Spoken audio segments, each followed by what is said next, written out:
Hello friends, सजग UP में आपका स्वागत है। मैं वीरू चौहान। आज हम टॉपिक लेकर आए हैं, should prisoners have right to vote? क्या कैदियों को भी अपना मत डालने का अधिकार है? इसके बारे में देखते हैं क्या क्या सुप्रीम कोर्ट ने वर्डिक्ट दिए हैं और क्या क्या निर्णय लिए गए हैं। और अंत में देखेंगे कि बाद में कंक्लूजन क्या आता है कि वोट डालने का अधिकार है या नहीं है। ठीक, पहले तो सबसे पहले सुप्रीम कोर्ट ने क्या कहा? सुप्रीम कोर्ट ने लोक प्रतिनिधि अधिनियम 1951, जिससे पता लगता है कि कौन इंसान वोट डालने के लायक है या नहीं है, या फिर जो नेता है उनके लिए, क्योंकि लोक प्रतिनिधि वही होते हैं जो आरपीए होते हैं, जिसे कहते हैं आरपीए। ठीक है, रिप्रेजेंटेशन पब्लिक एक्ट जिसे कहते हैं, रिप्रेजेंटेशन पीपल एक्ट कहते हैं। उसके बाद अधिनियम 1991 की धारा 62(5) को चुनौती देने वाली याचिका पर केंद्र और चुनाव आयुक्त को अपना पक्ष रखने होगा। सुप्रीम कोर्ट ने कहा कि अपना पक्ष रखो, इसके बारे में आपकी क्या राय है। तो इसका प्रमुख बिंदु क्या है? आर्टिकल 14 समानता का अधिकार और आर्टिकल 326 मतदान देने का अधिकार संवैधानिक अधिकार है। इन दोनों का ये उल्लंघन करता है अगर हम किसी कैदी को वोट डालने का अधिकार नहीं देते तो। अब देखते हैं सुप्रीम कोर्ट ने क्या कहा है। लोक प्रतिनिधि अधिनियम आरपीए 1991 की धारा 62(5). मैं पहले इसके बारे में बता देता हूँ कि 62 कौन सी धारा है। तो 62 धारा 62 मतदान के अधिकार से संबंधित उन परिस्थितियों का उल्लेख जब किसी को वोट डालने के अधिकार से वंचित किया जाता है, मतलब किसी को वोट डालने के अधिकार से रोक दिया जाता है, तो वो किसमें? धारा 62 में। धारा 62(2), कोई भी व्यक्ति किसी भी निर्वाचन क्षेत्र के चुनाव में मतदान नहीं करेगा यदि वह आरपीए 1950 की धारा 16 में निर्दिष्ट किसी भी आयोक्ता के अधीन है। कहने का मतलब है कि अगर इस धारा में कोई भी इंसान जो है किसी भी निर्वाचन क्षेत्र से मतदान नहीं करेगा अगर धारा 16 के किसी भी आयोग के अधीन हो, किसी भी आयोक्ता के अधीन हो, जो आरपीए 1950 में दी गई है। आरपी होता है रिप्रेजेंटेशन ऑफ पीपल एक्ट 1950, और 1951 के बारे में हम जानते हैं। इसको माना जाता है कि वोट कौन देगा कौन नहीं देगा, ये बताता है। ठीक, अधिक निर्वाचन क्षेत्रों में मतदान करने से प्रतिबंधित करता है। ये तो सीधी सी बात है कि आप अगर एक जगह से वोट डालने का अधिकार रखते हो तो दूसरी जगह से नहीं डालोगे। तो 62(3) जो है ये प्रतिबंध करता है, चाहे कोई भी हो। तो कोई भी इंसान दो जगह वोटर आई डी कार्ड नहीं बना सकता है। पर बहुत लोगों के हैं। उसके बाद 62(5), इसके ऊपर पूरा बवाल चल रहा है, वो ये वाली धारा है। कोई भी व्यक्ति किसी भी चुनाव में मतदान नहीं करेगा यदि वह कारावास या निर्वाचन के दंडादेश के अधीन है या अन्यथा कारावास में प्रयुक्त है या पुलिस की विधिपूर्ण अभिरक्षा में है। हालांकि इस उपधारा में कुछ भी उस व्यक्ति पर लागू नहीं होगा जो किसी भी कानून के तहत निवारक निरोध के अधीन है। कहने का मतलब है कि यदि कोई इंसान पुलिस की कस्टडी में है, जेल में है, या पुलिस की जो, या फिर उस पर कोई कानूनी जुर्म का केस चल रहा हो, तो मतदान देने योग्य नहीं होगा। पर बहुत से केस ऐसे हैं जिन सुप्रीम कोर्ट ने या कोर्ट ने, जो दिल्ली के हाई कोर्ट है, बहुत सारे कोर्ट है, उन्होंने अपने वर्डिक्ट अलग अलग दिए हैं, हर किसी की राय अलग अलग हुई है। तो उसमें ये बोलेगा पुलिस की विधिपूर्ण अभिरक्षा में है, उस अपराध में कुछ भी उस व्यक्ति पर लागू नहीं होगा। कहने मतलब सीधे सीधे सिंपल है, ये बहुत टफ लाइन है। तो दूसरी लाइन में बताता हूँ, कोई व्यक्ति चुनाव में मतदान नहीं करेगा यदि वह कारावास या निर्वाचन के दंडादेश, निर्वाचन मतलब चुनाव आयोग जो देता है आदेश, उसके लिए, तो और पुलिस की हिरासत में है तब भी नहीं कर सकता वो।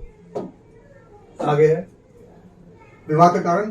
धारा 62(5) के तहत विचाराधीन कैदियों एवं सजा प्राप्त कैदियों के बीच कोई भी भेद नहीं किया गया है, जिसके कारण जमानत प्राप्त दोषी व्यक्ति मतदान कर सकता है, जबकि विचाराधीन कैदी अपने मतदान के वंचित हो जाते हैं, जो भले ही बाद में अपने को निर्दोष साबित कर दे। कहने का मतलब बवाल इसलिए है कि अगर कोई इंसान जेल के अंदर है और जो इंसान जेल के बाहर है, इन दोनों में कोई फर्क महसूस नहीं किया, बताया नहीं गया कि मान लो मुझ पर किसी ने केस लगा दिया तो मैं भी वोट डालने के अधिकार में नहीं रहूंगा, तो वही लिखा हुआ है। कैदी और सजा प्राप्त कैदियों के भी, सजा प्राप्त मतलब जिन पे भी काम चल रहा है, जिन पे भी सुनवाई होनी बाकी है, जिन पे भी केस से धोना बाकी है कि गुनहगार है कि नहीं है, तब भी उसको वोट डालने से वंचित कर दिया जाता है। पर इसमें क्या, विचाराधीन कैदी अपने मतदान, अगर वो बाद में सही साबित होता है, उसको कोई जुर्म साबित नहीं भी होता, तब भी इस चीज से वो वंचित रह जाता है कि मैं वोट डाल सकता हूँ। तो इसलिए इसे बोला कि इसमें कम से कम इतना फर्क तो करो, जो जेल के अंदर है और जेल के बाहर जिन पे केस चल रहा है, इन दोनों फर्क करो। जो जेल के बाहर जिन पे केस चल रहा है उनको मतदान डालने का अधिकार देना चाहिए। आगे देखते हैं क्या होता है।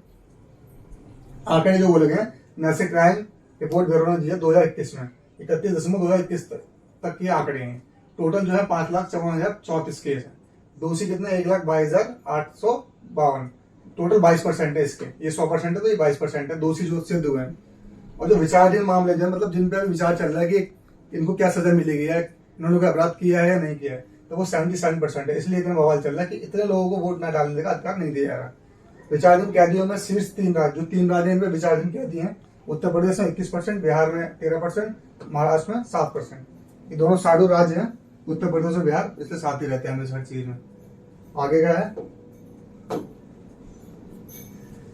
पूर्व के मामले जो अनुकूल चंद्र प्रधान बनाम भारत संघ 1997 दिया सुप्रीम कोर्ट ने कि धारा 62(5) वैध है, ठीक, कि ये हम कर सकते हैं ऐसा कि हम जो विचाराधीन कैदी है उनको वोट डालने का अधिकार नहीं देंगे। अनुच्छेद 14 का उल्लंघन नहीं है, ये बोला कि इसमें 14 का भी उल्लंघन नहीं है, समानता का अधिकार जिसे कहते हैं।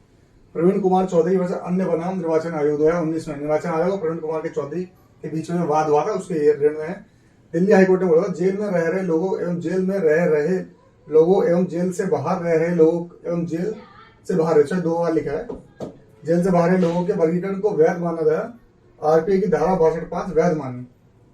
उन्होंने ये बोला कि जो जेल में रह रहे हैं और जो जेल से बाहर है इनके बीच वर्गीकरण होना चाहिए, ये बात सच है, और इसकी धारा को वैध ही माना कि नहीं हम रोक भी सकते हैं, पर ये वर्गीकरण के साथ रोकना चाहिए कि कौन बाहर है कौन अंदर, किसको सजा मिली है किसको नहीं। उसके बाद अन्य मामले, निखिल सोरेन बनाम झारखंड सरकार ने वोट देने की अनुमति विश्वास प्रस्ताव में, जबकि विधायक आपराधिक मामला का सामना पुलिस हिरासत में थे। तो निखिल सोरेन मामले में झारखंड राज्य में जब विश्वास प्रस्ताव जब पारित किया जाता है कि हमें अपनी सरकार बनानी है, उसके विश्वास प्रस्ताव पारित किए जाते हैं सदन में, तो उसके लिए झारखंड सरकार ने, झारखंड जो हाईकोर्ट था उसने इसको जमात दे दी थी इस चीज के लिए। अगले में रमेश जैना बनाम उड़ीसा राज्य और अन्य में, राज्य विधानसभा के एक सदस्य को राज्यसभा की मतदान प्रक्रिया भाग लेने, राज्यसभा के एक सदस्य को राज्यसभा की मतदान प्रक्रिया भाग लेने की अनुमति दी गई थी, मतलब वो जेल में थे, उन पर पुलिस की हिरासत में थे, उन पर नियम ही लागू नहीं वाला। पर अगला बनवारी लाल कुशवाहा बनाम राजस्थान राज्य में, इसमें क्या था, राजस्थान हाईकोर्ट ने कहा था जेल व पुलिस हिरासत में थे, मतलब ये जो थे बनवारी लाल कुशवाहा जेल व पुलिस की हिरासत में थे, तो राज्यसभा चुनाव में मतदान करने की अनुमति देने से इनकार कर दिया, इनको अनुमति नहीं दी गई थी। इन 2 केस में अनुमति दी गई है, इसमें नहीं की गई है। तो दोनों, ये है झारखंड कोर्ट, ये उड़ीसा का कोर्ट, ये है राजस्थान का कोर्ट, 2 कोर्ट की वर्डिक्ट जैसे इसके अलग है। तो यहाँ पे खुद कोर्ट के बीच में दिक्कत हो रही है कि हम क्या डिसीजन दें क्या ना दें, तो अभी इसके बारे में बहस करना बहुत ज्यादा मुश्किल पड़ जा रही है। जब हाईकोर्ट कुछ कहेगा तभी माना जाएगा।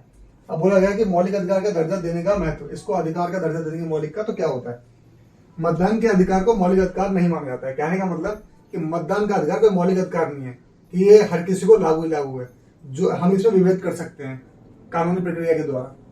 हालांकि संविधान द्वारा गारंटी की इसके प्रवर्तन के लिए आर्टिकल 32 के तहत उच्च न्यायालय में सहायता ले सकती है। हाँ, पर अगर आपको अगर आप बिल्कुल सही हो, आपकी कुछ भी दिक्कत नहीं है, आपने कोई भी ऐसा काम नहीं है जिसको दोषी करार दिया जा रहा है, फिर भी आपको कोई दिक्कत हो रही है वोट डालने में, तो आप सीधा जा सकते हो कोर्ट में और आर्टिकल 32 के तहत जा सकते हो, उच्चतम न्यायालय में सुप्रीम कोर्ट भी जा सकते हो, उसे सहायता ले सकते हो। Justice KS. Puttaswamy versus Bharat संघ 2017 का मामला था। मामले में न्यायमूर्ति चेलेश्वर इस बात पे असमत थे कि मतदान का अधिकार केवल एक वैधानिक अधिकार है और इसे एक संवैधानिक अधिकार माना। हालांकि उन्होंने स्वीकार किया कि उपयुक्त विधायिका द्वारा एक संवैधानिक अधिकार को भी सीमित किया जा सकता है। उन्होंने ये क्या किया, जब ये आधार कार्ड में चला था केस निजता के अधिकार पे, तभी ये वर्डिक्ट आया था। और ये पुट्टुस्वामी जब बैठे थे, ये एस.के. पुट्टुस्वामी और भारत संघ जो था, तो इसमें एक न्यायमूर्ति, खाली एक, 9 में से शायद एक थे, चेलेश्वर, वो इस बात से इनकार थे कि इसको आप मौलिक अधिकार क्यों नहीं मान रहे हैं।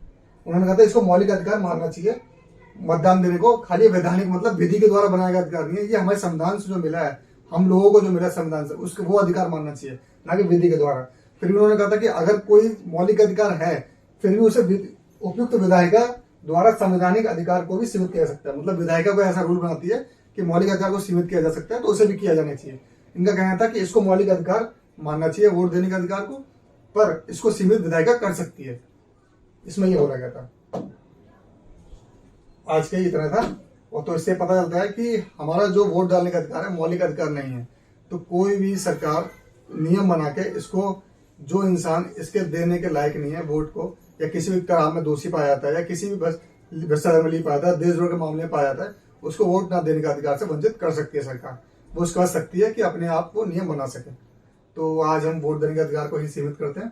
तो अगली वीडियो मिलते हैं कोई अच्छी सी नई टॉपिक के साथ। धन्यवाद। जय हिंद।